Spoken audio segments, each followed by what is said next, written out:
কারণ কেউ নাই। আপনি যে আফতাব আহমেদ যিনি ছিলেন কি জন্য বাসন্তীর ছবি তুললেন, উনি মিস্টেরিয়াসলি মারা গেলেন, কেউ এটা ইনভেস্টিগেটও করলো না। পুরো আপনি ৭৪ সালে আপনি রক্ষী বাহিনী দ্বারা যেটা আমরা দেখেছি, যেটা করেছি, ৩০,০০০ লোক মারা গেছে। আপনি ইউটিউবে ঢুকলে ওই যে ৭৪ সালের যে গ্রুয়েল কিচেন, হ্যাঁ, যেখানে মানুষকে যে জনগণকে খাবার দেওয়ার জন্য যে সেগুলো পুরো আছে, কিন্তু ওইটা সব ১৫টা বছর ধরে তারা সব এই যে হিস্ট্রিকে যে ইরেজ করে নতুন হিস্ট্রি চাপানো, এটা ওদের, এটা হচ্ছে they are quite good at it. মানে এই জিনিসটা তাদের একদম পুরো আপনাকে শোষণ করার মূল হাতিয়ারই হচ্ছে আপনার হিস্ট্রিকে আপনারা বুঝা দেওয়া, এবং আপনাকে বলবে আপনি সে অপ্রেসর, কিন্তু নিজেকে সে বিদেশে জাহির করছে আমি অপ্রেসড। আপনার পুরো বাংলাদেশের থেকে তার এবং তার লোকরা $234 বিলিয়ন বাইরে নিয়ে গেছে। তার এবং তার পেটুয়া বাহিনী বাংলাদেশের ৩,৫০০ লোককে গুম করেছেন। বাংলাদেশের এই জুলাই অগাস্টে আপনি ২,০০০ লোকের মতো মানুষকে খুন করেছেন, যাদের কারো কারো বয়স ৪ বছর, ৬ বছর, ৮ বছর। আপনি তার সময় শাপলার হত্যাকাণ্ড হয়েছে, তার সময় আপনার মাওলানা সাইদির ভার্ডিক্টের পরে কি ভয়ানক একটা হত্যাকাণ্ড হয়েছে। তারপরে দেখেন একটা দেশের চিফ জাস্টিসকে গলায় ধরে তার সিকিউরিটি এজেন্সি যে পিটিএফ বিদেশে পাঠিয়ে দিয়েছে।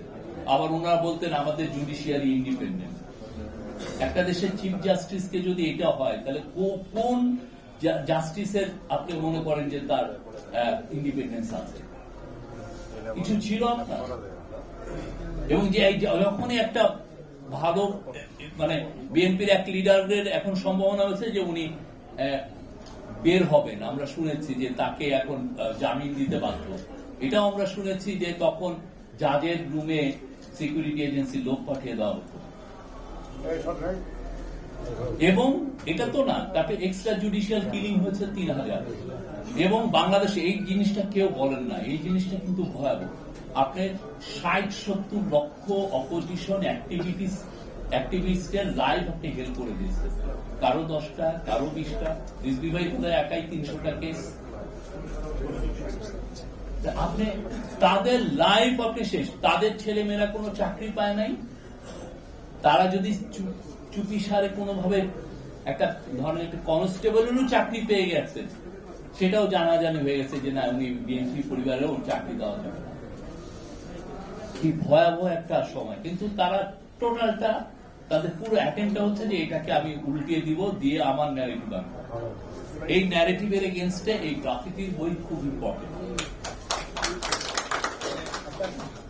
আমাদের প্রত্যেকটা ওই সময় যতগুলো ঘটনা ঘটেছে আমাদের প্রত্যেকটা লিপিবদ্ধ করতে হবে, প্রত্যেকটা লিপিবদ্ধ হবে। এবং আমাদের এখন আমরা দেখছি যে অনেকে অনেক বেশি সেই যে ধরনের কথা বলে, যে অ্যাঙ্গার ক্রিয়েট হয়েছে বাংলাদেশে, আপনি দেখেন সবাই এক, তার কথা যেই শুনছে তারই তো মাথা ঠিক থাকছে না,